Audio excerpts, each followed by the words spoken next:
اگلا جو مرحلہ ہے وہ پاکیزہ اولاد ہے. یہ جو حضرت زکریا علیہ السلام کے حوالے سے سورہ فرقان میں غالباً حضرت زکریا وَحَبْ لَنَا مِنْ أَزْوَاجِنَا وَذُرِّيَّاتِنَا قُرَّةَ أَعْيُنٍ، اے پروردگار ہمیں گفٹ دے. حب ہبا وہب یہ گفٹ کے معنی میں آتا ہے. اے پروردگار ہمیں ہدیہ عطا فرما. کس بات کا؟ حب لنا من ازواجنا، ہمارے ازواج سے. تو اس سے مراد جو ہے وہ دونوں میں عرض کر چکا ہوں، میاں کے لیے بیوی جو ہے زوج ہے، بیوی کے لیے میاں شوہر جو ہے وہ زوج ہے. ہمیں اپنی ازواج سے جو ہے وہ اور ذریت سے. تو لہٰذا اس رشتے کا ایک اور جو پہلو ہے وہ انسان کے لیے پاکیزہ اولاد ہے.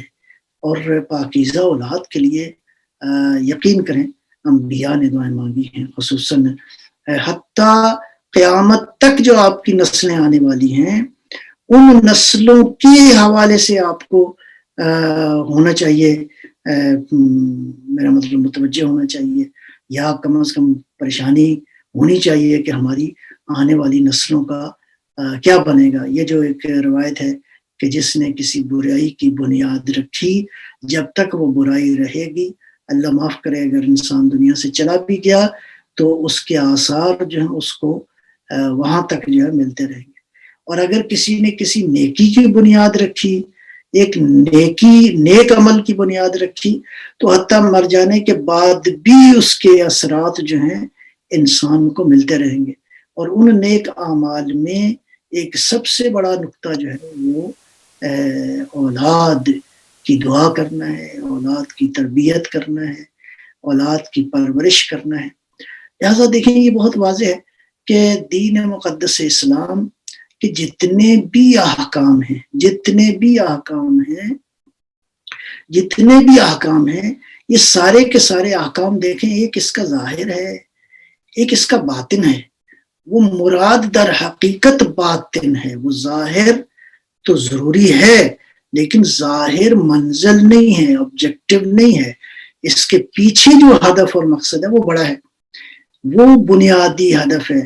لہٰذا ہم نے اس ظاہر کی زندگی کو بہتر بنانا ہے تاکہ وہ جو حقیقت بشر ہے اس کی اصلاح ہو جائے. وہ آیہ مجیدہ میں مجھے یاد آ گئی، وَتَعَاوَنُوا عَلَى الْبِرِّ وَالتَّقْوَى، تعاونوا علی البر والتقوی، نیکی اور تقوی کے امور میں ایک دوسرے سے تعاون کرو.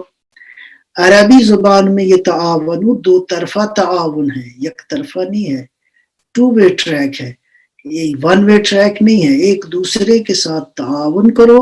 کن امور میں؟ تقوی اور نیکی کے امور میں. اچھا، یہ جو تعاون ہے یہ تعاون خالی مادی تعاون نہیں ہے، بلکہ اصل تعاون جو ہے وہ ایک دوسرے کی شخصیت کی تکمیل ہے، ایک دوسرے کی کمیوں کو دور کرنا ہے.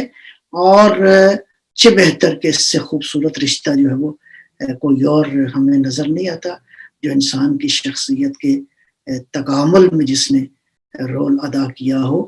میں عرض کر چکا ہوں